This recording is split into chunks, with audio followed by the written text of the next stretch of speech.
சனி பகவான் வந்து 11ஆம் இடத்தில் இருப்பது சிறப்பு. ஆனால் அவருடைய பார்வையை நம்ம கவனிக்கணும். பார்வை வந்து இவங்க லக்ன பாவத்தின் மேலேயே விழும். அதாவது லக்னம் அல்லது ராசி, அந்த ராசி மேலேயே இந்த சனி பகவானுடைய 3ஆம் பார்வை விழும்.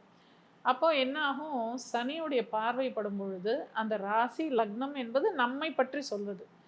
சனி பகவான் அப்படின்னாலே நம்ம என்ன சொல்லுவோம், சோம்பேறி, இல்லைன்னா மந்தன், ஸ்லோ, அந்த மாதிரி விஷயங்களுக்கு தானே சொல்கிறோம். அப்போ நம்மளை வந்து கொஞ்சம் மந்தப்படுத்தும், கொஞ்சம் சோம்பேறித்தனம், லேசினஸ்ஸு, இல்லை ஒரு விஷயத்தை தள்ளி போடுறது.